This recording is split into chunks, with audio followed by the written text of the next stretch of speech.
그래서 성경을 개혁주의 성경관은 이 개혁주의 성경관은 성경의 영감성 모든 성경은 하나님의 감동으로 되었다. 이게 베드로후서 1장 21절 하나님께 받아 말했다.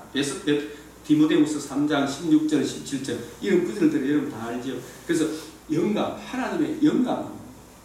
그래서 성경은 몇 년 동안 기록했어요. 약 1600년 동안. 몇 명의 저자? 40여 명의 저자가 기록했지만 저자는 몇 분이다? 한 분 성령, 한 분 성령님 아닙니까? 장로님 맞지요? 한 분 성령.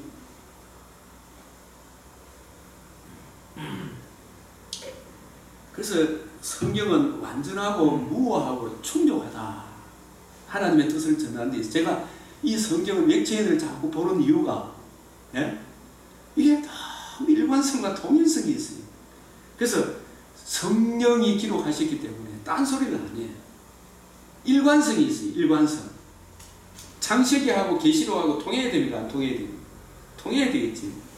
오바다스하고 계시록하고 통해야 되고 창세기하고 통해야 되고 한 분 성령이 기록했기 때문에 너무나 일관성이 있는 거예요. 통일성이 있고 점진성이 있어요. 그죠?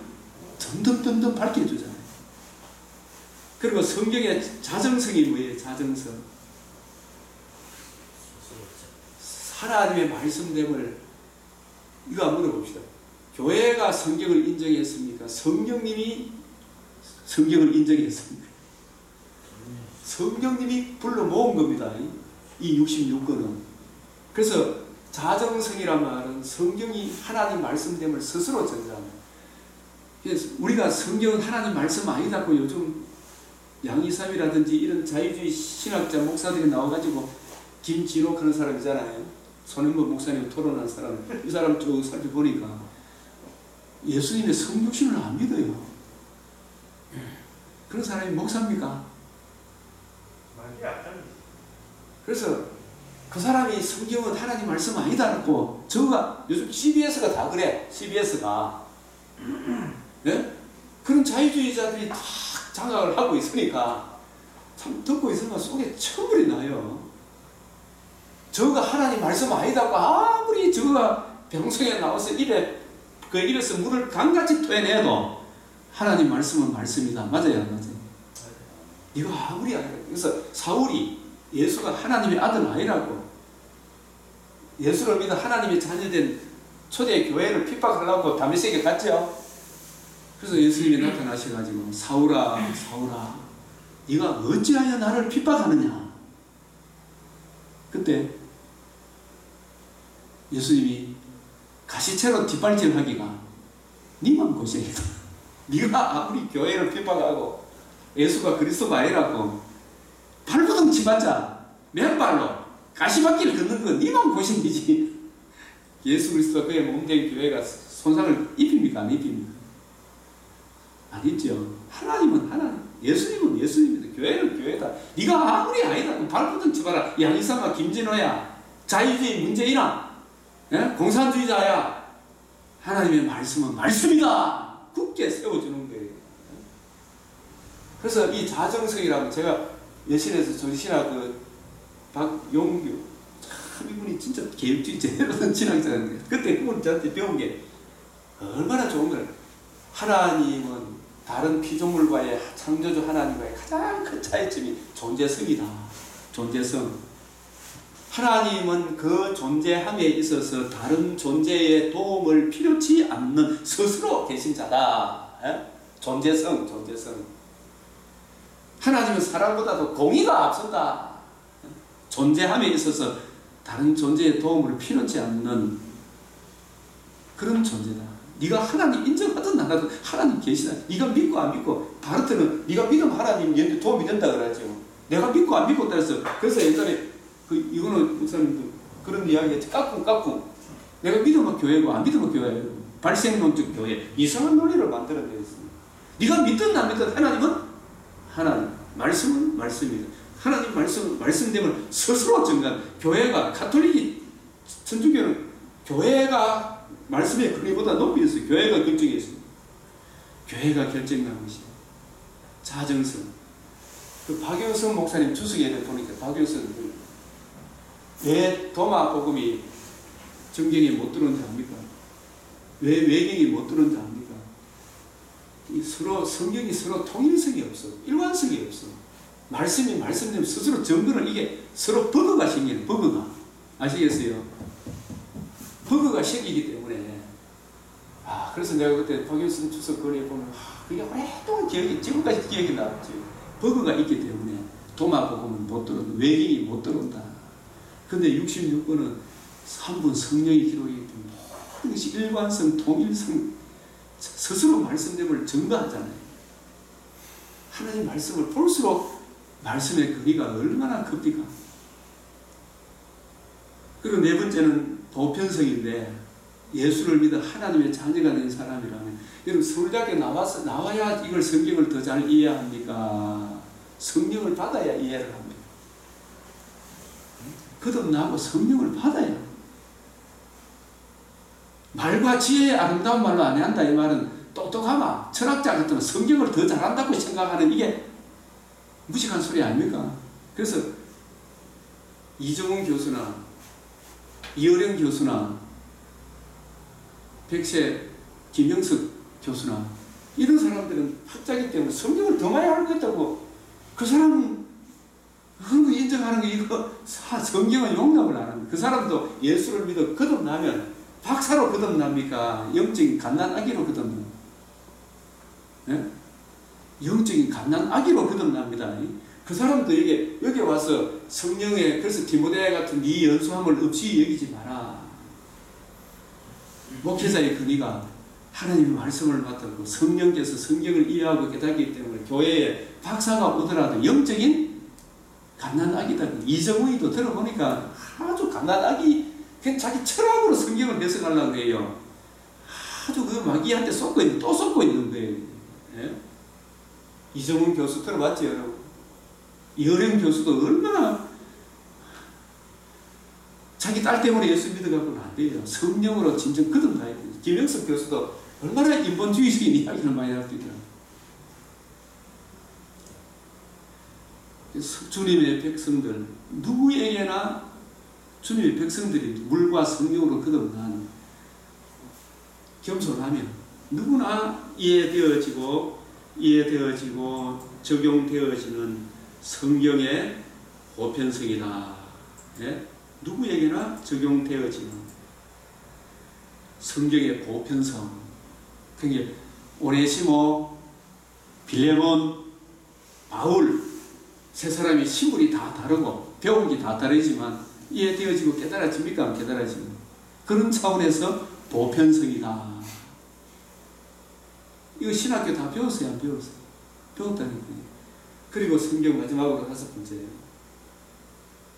성경의 사도성, 신사도운동 장로님 있어요? 없어요? 신사도운동 들어봤습니까? 그거는 성경적입니까? 비성경적입니까? 아주 비성경적인 신사도가 있어요, 지금. 그 새로운 계시가 있다 그런 거와 똑같은 거예요. 그 사도성, 이 말은 바울과 디모데는 분명히 구별해, 성경에. 사도는 예수님이 다루신 신약 성경을 기록하기 위해 특별히 세운 주의 종들이라니까요. 임시 방편의 은사라.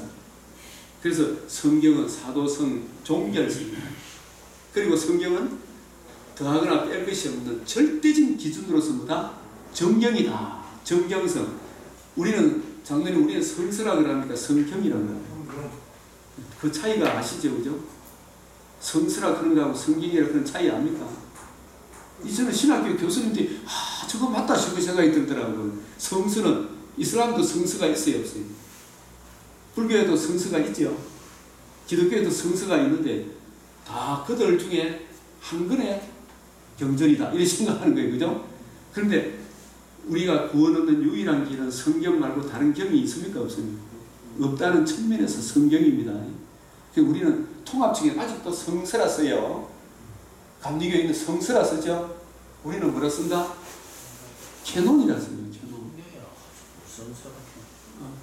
그거는 좋은데 비하면 다 성서라 그러더라고. 통합적인 목사님들 만나 성서 한번 그거 보십시오. 다 많이 들어보면 관심을 가지고 한번 들어보라니까요.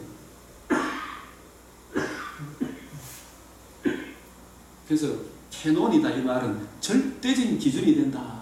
더하거나 뺄 것이 없다. 이런 측면에서 사도성, 종결성, 정경석에 입각한 계시 의존 방식을 택하겠습니다. 이 차원에서 계시록을 풀어나간 것입니다.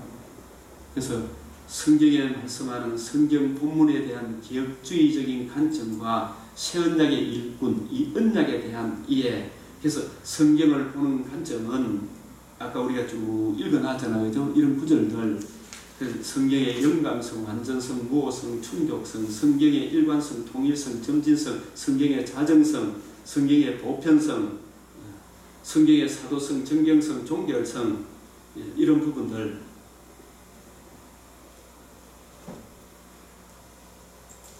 여기 한 문제를 이게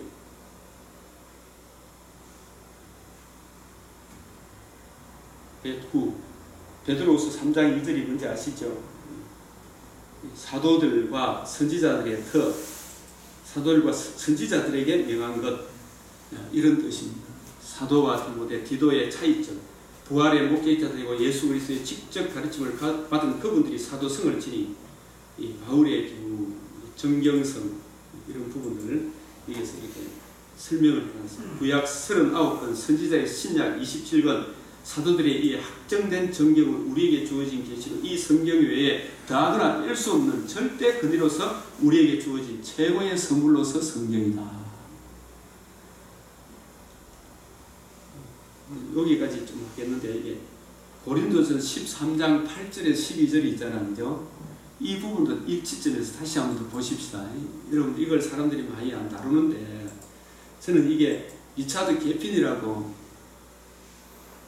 이걸 그때 신학교에서 분명히 이 부분을 이렇게 해석했는데 그때는 사람들이 잘 안 봤더라고요. 근데 제가 성경을 공부하면 이게 맞구나 생각이 듭니다. 그게 뭐냐면 13장 여러분 이 사랑도 우리의 어떤 내정과 욕심을 채워주는 이게 사랑이 아니잖아요. 그죠? 이 사랑은 믿음의 주에 온전케 하신 진짜 참 사랑을 베푸신 예수 그리스도의 인격과 성품을 닮아가고자 하는 거듭난 성도들의 몸부림이 사랑 아닙니까? 몸부림이 사랑이라니까요.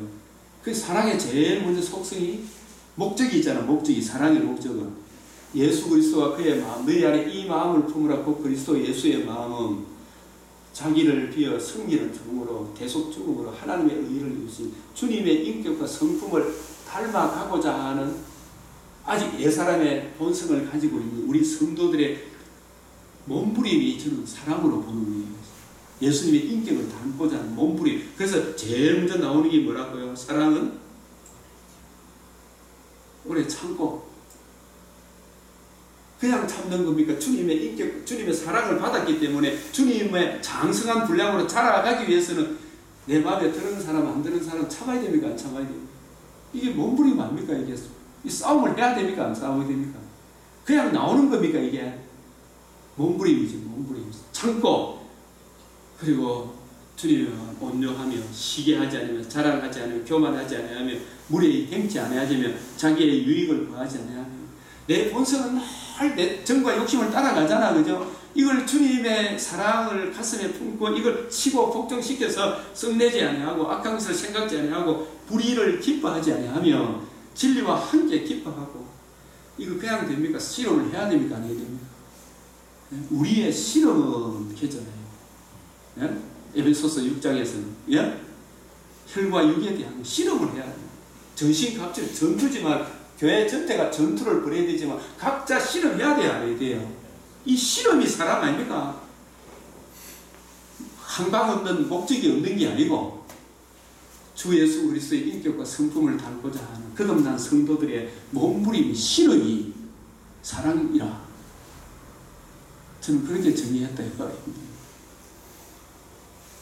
그래서 모든 것을 참으면 목회해 보니까 진짜 참아야 되더라고요.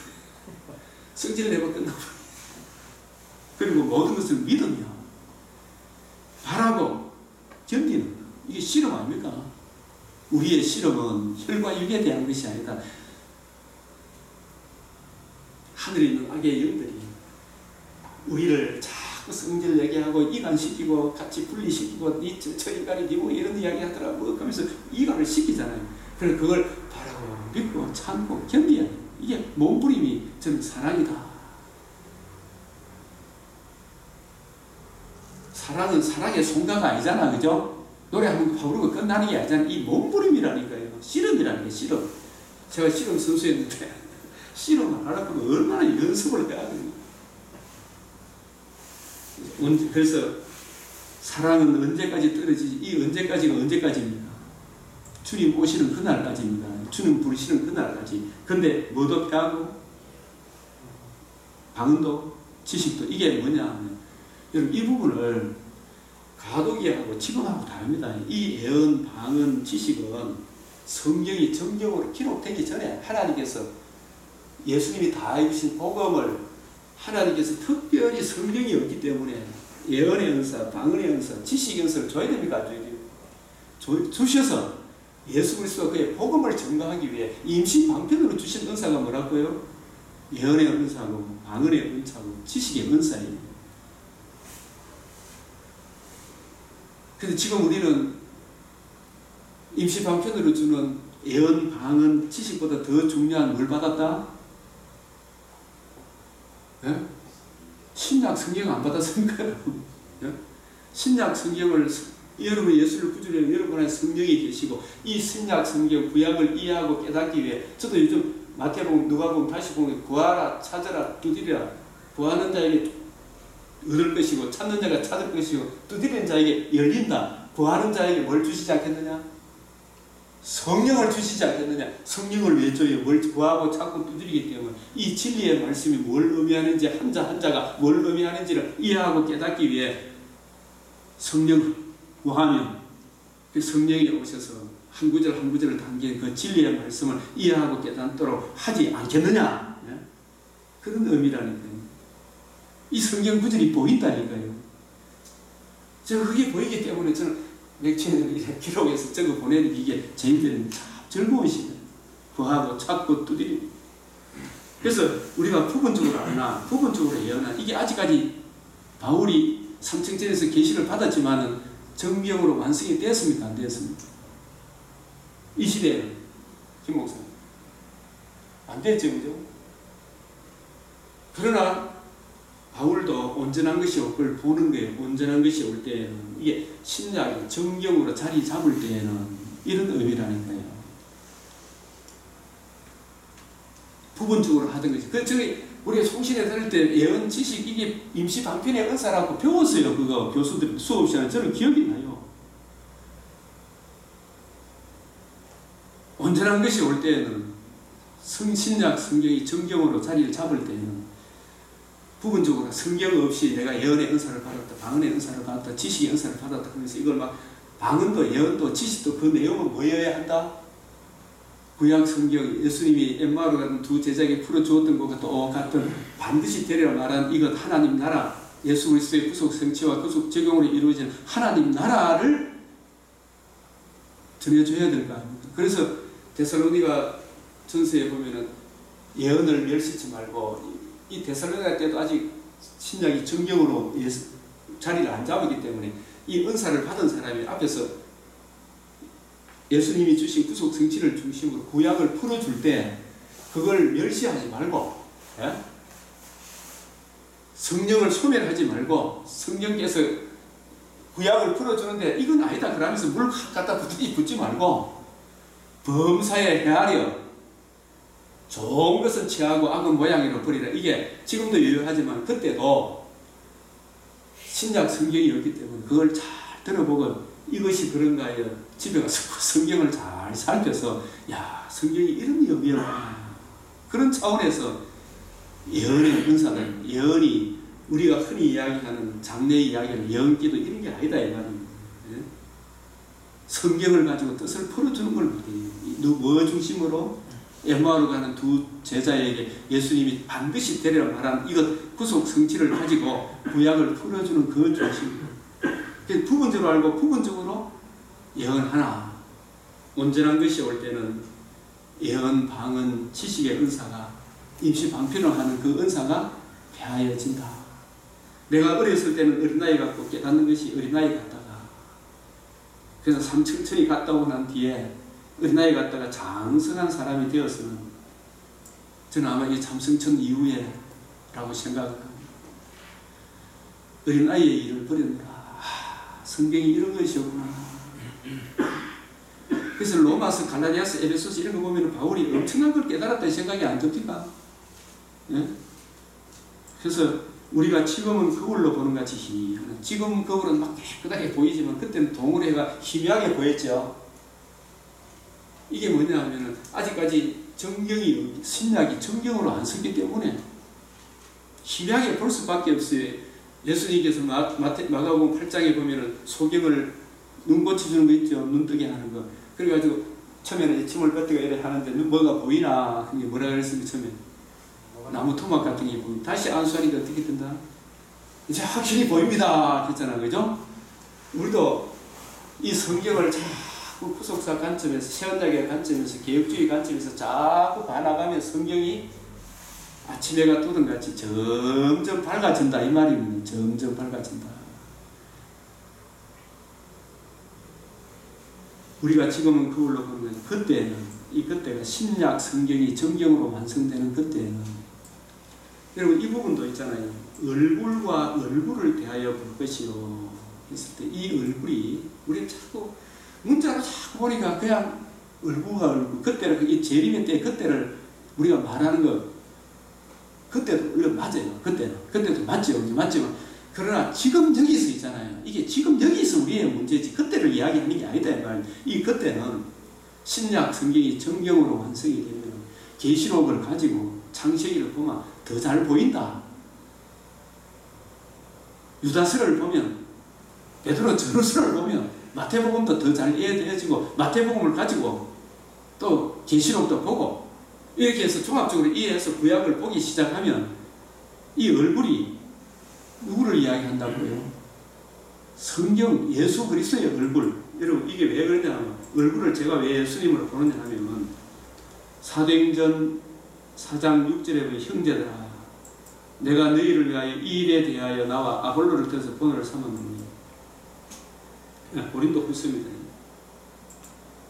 고린도후서 4장 6절에 어두운데 빛이 빛이라 말씀하셨던 그 하나님, 이게 창세기 1장 3절 인용입니다. 창세기 1장 3절 인용입니다. 이 부분도 또 할 말이 참 많아요. 많은데 그 하나님께서 뭐에 있는? 예수 그리스도 얼굴에 있는, 이것도 처음 들으니까 납득이 잘 안 되고 하지만 집에서 한번 생각을 해보면 예수 그리스도 얼굴에 있는, 이게 구약 성경이 누구에 대해 증거한다고요? 예수 그리스도. 이 성경이 4개에 대해요. 사도행전 17장 2절 3절을 보면 예수님 얼굴을 옆에 딱 갖다 놓고, 예수님 사진을 옆에 갖다 놓고 팔아 증명한다 이 말은 예수님을 옆에 갖다 놓고 구약 성경을 갖다 놓고, 이 구약 성경이 누구를 증거한다? 예? 예수님을 증거한다. 예수님의 얼굴이다. 뭐가? 구약 성경이. 신약 성경은 누구의 얼굴이다? 예수님의 얼굴이다. 이 신약으로 구약의 예수님의 얼굴, 구약의 얼굴로 신약을 확정하고, 신약을 가지고 구약을 보고, 이게 얼굴과 얼굴을 대하여 볼 것이요. 이게 문자 안에 담긴 신령한 의미다. 여러분 한번 하나님 기도하고 한번 보십시오. 예수 그리스도 얼굴에 있는 하나님의 영광을 아는 빛을 바울의 마음에 비추어 준 거예요. 예? 구약 성경에 있는 하나님의 영광을 아는 빛, 그 복음의 빛을 사도 바울과 누가와 이런 분들에게 비추어 줬다. 우리 마음에 비추어 줬다. 얼굴과 얼굴을 대하여 볼 것이 그때. 그래서 계시록을 보면서 있잖아요. 다른 노고 목사님, 계시록 박사들, 황영원 목사라고 막 많은 사람들이 나와서 있도록 가만히 들어봅니다. 근데 저렇게 보면 이 성경하고 안 맞고 저 성경하고 안 맞고 버그가 생기면 돼요, 안 돼요? 버그가 자꾸 생기는 거예요. 버그. 66권하고 통해야 된다니까. 계시록을 해석하려고 하면 그런 해석을 참 만나보기 힘든 거예요. 거예요. 그래서 주님 이게 뭡니까? 성경이 성경은 개혁주의 원리를 따라가보자. 얼굴에 있는 하나님의 영광을 아는 빛, 구약 성경의 하나님의 영광, 인자가 영광을 얻을 때부터 하늘의 미랄이 땅에 떨어져 죽으면 많은 열매를 맺어요. 하늘 그대로 있으면 그대로 있고, 내가 인자가 영광을 얻을 때 이미 영광스럽게 하고 또다시 영광스럽게 하고, 예수님이 죽으시고 부활하시고 하나님의 의가, 하나님께 영광, 그 의를 믿음으로 우리가 하나님께 나아가는 하나님의 자녀가 되는 영광을 아는 빛, 복음, 예수의 죽으심과 부활에 나타난 하나님의 의를 사도 바울의 마음에 비춰줬죠. 우리 마음에도 비춰줬기 때문에 구약을 가지고 뭘 증거한다고요? 복음을 증거하는 거, 복음을. 이게 예수 그리스도 얼굴이 성경이다. 성경. 성경이 예수님의 인격과 성품이잖아요. 이 성경이 내게 대하여. 그래서 사도 바울이 사도행전 17장 2절에서 바울이 자기 관리들은 그들에게 들어 세안식에 성경을 가지고 그 뜻을 풀어 그리스도가 여기서 정언하는 거 있잖아요. 이 정언이라는 말을 여기 제가 찾아서 한번 드리겠습니다. 이 정언이라는 말이 무슨 뜻인지. 이거 블랙스가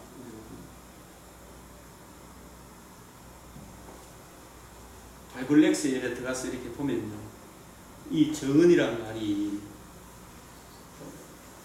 파라 하여튼 디테미 해가지고 바로 옆에 놔두고, 예수님 얼굴을 옆에 놔두고, 사진을 옆에 놔두고, 구약 성경을 옆에 놔두고, 구약 성경이 바로 예수님을 정언하는 것이다.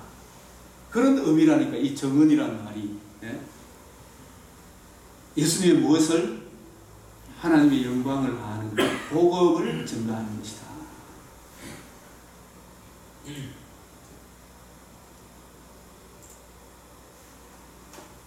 내가 너에게 전한 이 예수가 곧 그리스도다.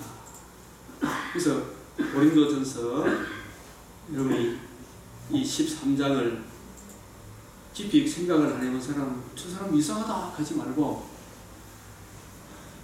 예수 그리스도 얼굴, 그 사람 얼굴이라고 하는 인격과 성품 맞죠? 예수 그리스도가 어떤 분인지를 우리에게 증언하는 거예요. 그 영광을 아는 빛을. 그래서 여기서 고린도 13장에서도 얼굴과 얼굴을 대하여 볼 것이요. 창세기만 가지고 해석이 잘 안 되는데, 복음서를 가지고 제가 창세기를 보니까 너무너무 해석이 잘 되는 거예요. 복음서를 가지고. 그래서 야곱에게 큰 자는 어린 자를 섬기리라 그랬잖아. 그죠? 큰 자가 야곱이냐 에서냐? 야곱이 큰 자다. 에서는 이제 어린 자가 됐다. 에서가 이제 야곱을 섬긴다. 이렇게 돼야 되잖아요. 문자적으로 아마. 근데 실제적으로 에서가 야곱을 한 번이라도 섬긴 적이 있나요? 네? 있어요? 없어요? 그런 차원이 아니구나. 그래서 이걸 예수님이 섬기는 자가 큰 자다. 나는 너희들 중에 섬기는, 베드로, 야고보도, 야고보, 요한도 자기가 큰 자가 되고 싶고, 예수님이 왕으로 등극하는 날 우리를 자의적, 예의적 시켜주세요. 듣고 있던 열제자가 뭐 저런 인간인데 분이 여겼다. 예수님이 모두 불러 모아가지고 나는 너희들 가운데 섬기는 자라겠다. 크고자 하는 자는 섬기는 자가 되어야 한다. 야곱도 에서도 아니고, 혈통적인 야곱 에서도 아니고, 에브라임 므낫세 혈통적인 에브라임 므낫세가 아니고, 요셉도 아니고, 예수 그리스도와 오실 아브라함의 자손 예수 그리스도의 성육신과 대속종과 부활에 나타난 하나님의 의, 자기를 비어 종의 형체로 이 땅에 오시고 죽으시고 부활하신 하나님의 의를 아는 그 마음을, 예수님의 마음을 이해하고 깨닫고 적용하는 그 사람이 누구라고요? 네? 그 사람이 큰 자다. 그 사람이 큰 자다. 네? 그래서 야곱의 12아들 중에 큰 자의 모습을 보여준 사람이 장자, 진짜 오실 메시아, 우리들의 둘째 사람, 우리들의 대표자 되지 예수님의 모습을 누가 제일 잘 보여줬다고요? 요셉이 보여주죠. 요셉이.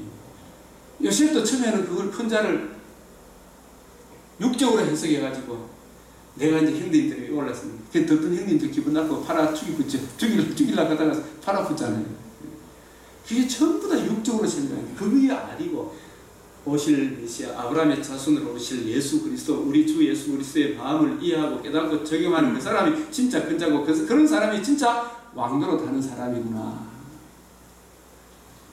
그래서 이런 것을 복음서를 가지고 창세기를 보니까 창세기 25장부터 50장까지 12아들, 12사도, 12지파의 터가 장자 우리 주 예수 그리스도의 복음에 나타난 하나님의 의가 12지파의 반석이고 12사도의 터도 예수 그리스도와 그의 십자가 복음에 나타난 하나님의 의가 12사도의 터구나. 사도의 터 위에 저와 여러분도 예수 그리스도와 그의 복음의 반석 위에 교회가 세워진 거 아닙니까? 이걸 놓쳐서는 안 된다 이 말이에요. 이걸 놓쳐서는.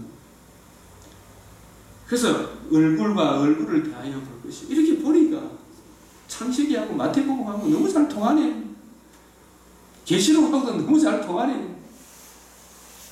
내가 지금은 부분적으로 하나 그때는 주께서 나를 아신 것 같이 내가 언제나 저도 요즘에 성경을 보니까 너무너무 좋은 거예요. 이게 깊도다. 이 지식이 너희가 너무 커서 이게 쫙 연결이 되는 거예요. 그런 점 믿음, 소망, 사랑 이 세 가지는 항상 있을 것인데 방언, 예언, 지식 이게 아니고요. 사랑은 그 중에 제일은 사랑이다. 이 하나님의 말씀을 믿는 믿음, 이 말씀에 나타난 하나님의 의로 말미암아 새 하늘과 새 땅 우리가 부활의 영광의 몸에 참여하는 이 소망, 여기에 참여하기 위해서는 이 예수님의 인격과 성품을 바라보고 그 자라가고자 하는 사랑, 신앙 인격에 실험을 해야 되죠. 몸부림을 해야 안 됩니까? 바라고 믿고 견뎌야 되거든요. 진리와 함께 깊어. 이런 차원에서 얼굴과 얼굴을 대하여 볼 것입니다. 그래서 저는 이 계시록을 이래 쭉 보면서 나 같은 사람이 이런 게 했느냐 이렇게 생각해 보면 하나님께서 미련한 자를 택해서 잘나고 똑똑한 사람들한테 성경이 이렇다는 것을 한번 보여줘 봐라. 그래서 이게 개혁주의적인 관점이 아까 이야기한 이게 성경적인 관점, 개혁주의 관점, 반드시 되리라 새 언약의 일꾼의 관점, 메시아 언약에 대한 이해, 이런 부분을 가지고 성경을 이해하는 데 가장 좋은 서성은 성령 하나님이시다. 메시아 언약을 이해하고 적용하게 하는 은혜의 원천 성령 하나님. 이 스가랴 4장 5절에서 6절에도 네가 이것을 깨닫느냐? 모릅니다. 이는 인간의 지혜로도 능으로 되는 오직 성령으로 가능하다. 요한복음 14장 26절, 요한복음 15장 16장 8절, 잠언 7장 23절 이게 전부 다 성령으로 가능하다. 그래서 우리가 이 계시록을 해석하는 데 있어서 터가 무너지면 의인이 무엇을 하랴? 이 닦아둔 것 위에 너희 다른 터를 닦아줄 수 없이 이 터는 예수 그리스도다. 이 반석 위에 집을 지었다. 이 복음의 반석에 집을 세워야 된다. 어떻게 보면 자연이 지속적 역사론적 관점에서 계시록을 보게 될 것입니다. 이런 관점으로 보면 지속적 역사적으로 전에 있었던 것이 이제도 있고 장차 있을 것이 이제도 있구나. 그래서 이렇게 성경을 해석해 온 데 있어서는 그동안 총신신학대학원 졸업 후 구속사 문제로 고민과 갈등, 웨스턴 신학대학원 정신학 역사신학 공부와 특히 결정적으로 중요한 것은 유도수 목사님의 성경 강해 66권과 그 외의 많은 책들과 가르침이 큰 도움을 얻었습니다. 이 유도수 목사님은 성경신학을 배웠고, 그죠? 역사신학을 배웠고, 조지신학을 배웠고, 총신에서는 개혁주의 반석을 깔았죠. 반석을. 이 바탕 위에서 이게 서로 융합이 되어야 되겠죠. 그죠? 서로 조화를 이루어지, 균형과 조화가 이루어지더라고요. 이게 보기에는. 서로 같은 영을 받았기 때문에. 그래서 이 구속사적인 관점, 이런 부분들을 제가 이 구속사 관점이나 개혁주의 관점이나 다 같은 것이다. 그래서 계시록을 어떤 학문적 관점이나 목회적 관점에서 성경이 성경을 해석하는 방식을 택하였음을 밝혀둡니다. 여기까지 오전에 전담부 하겠습니다.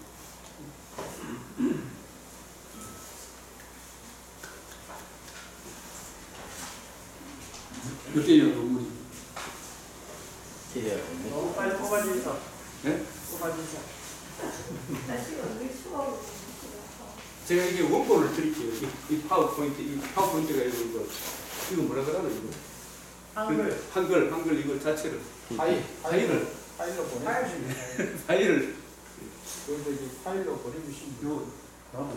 이걸 제가 지금잖아요. 조금만 내 손을 보고 내가 드릴게요. 왜냐면 지금 내가 저 교정을 보고 있거든요. 왜냐면 그때 써놔놓으니까 문법 오타 이게 없어 맞더라고요. 아 그러면 책을 일단 그걸 주고 있어 있긴 있는데 그걸 갖고 통과를 하고 책은 내가 정선을 해서 내겠다 했어요. 무슨 뜻이 이해하겠지, 그죠?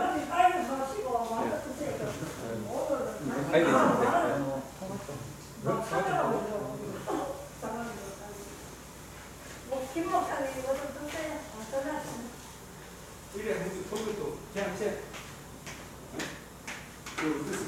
노래 공부 보니까 예, 맞아요. 그거하고 예 거의 일치하잖아요. 일치하고 저는 재정립을 하고 창립하는데 가다 보면 때로 예 그거 좀 그래도 감사합니다. 목사님이 말씀하시는 게 목사님 장로님이 틀리지 않았구나 그런 걸. 네, 저는 스키나가기 때문에 예, 예. 저 혼자 막 몸부릴 수 있는 그런 상이로서 예. 참 감사하네. 말씀에 의욕적 관심이 있으니까. 저는 신발을 이걸 안 해요. 내가 좀 그래도 목사님한테 좀뭐 의문하고 이러면 좀 앞서서 질문을 하세요. 제가 맥주를 보내드릴게요. 참고하시라고.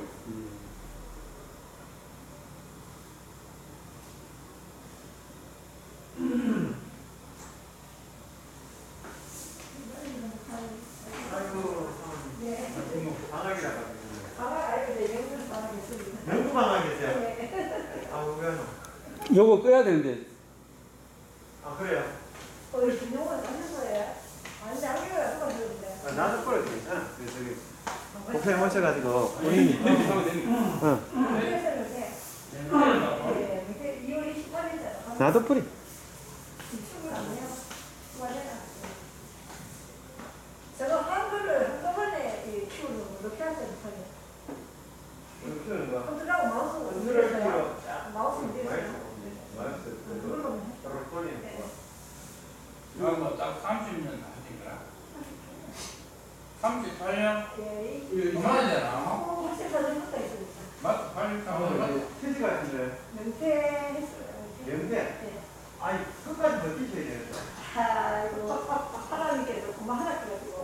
예, 저도 뭐, 정말 저는 드시고, 딸기도 받아가지고. 하나님 이게 아, 38년 되셨다. 맞네, 83년 맞네. 83년. 어제한테 83년도 처음 마셨잖아. 그 맞아. 83년에 결혼했지, 우리가. 1년 뒤에 내가 가서 처음에 집 구하러 가가지고, 그거 하고 잤다, 애가. 결혼했어요. 청소해.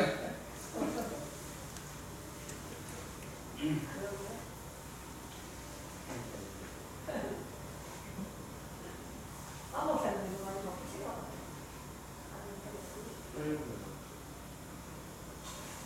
이구시 목사님 저하고 공부를 같이 했고 이게 또 장로님이 예전에 성경에 강의도 새벽기도 있느냐, 아니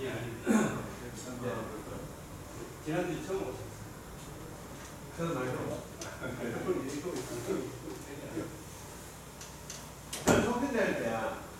뭐만 하는지 못하는 일반대학교 나와가지고 소편대학교 신학교에 영어를 배우니까 참 산으로 되고 몇 심지어 아니고 못하는 뭐 저는 영어가 아니고 아직까지 모르는 공작이 누구세요? 안석이 좀 써놓은 공작을 써놓은 이런 게 이러고 암호를 넣으라고 한자를 모르니까 그걸 못하는 거예요.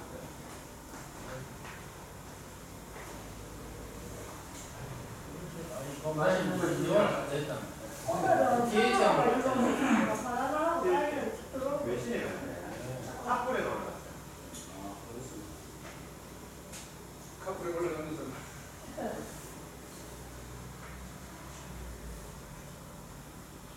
뭘 열심히 갖고 있어요? 아, 목사님 열심히 하셨어요?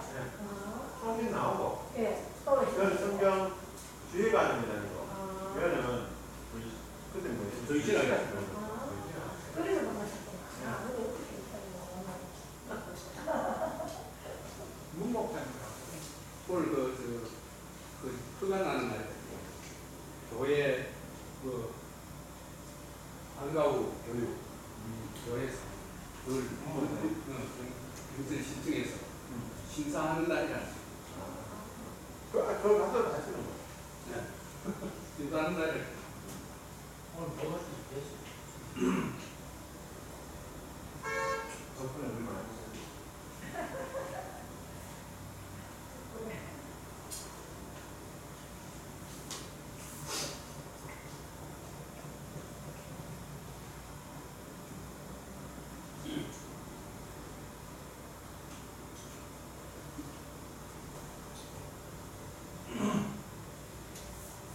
모세가 처음 시내산에서 시키는 받을 때는 다듬지 않은 돌로 했는데 두 번째는 보니까 다듬은 돌을 갖고 가야지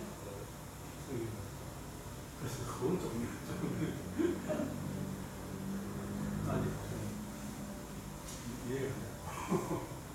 그럼 다듬지 않은 돌은 내가 빈본들이 딱한 빈본들이 되게 한다는 이해되는데 그거 그 문제가 그러니까 시키려고 다듬은 또 사잖아.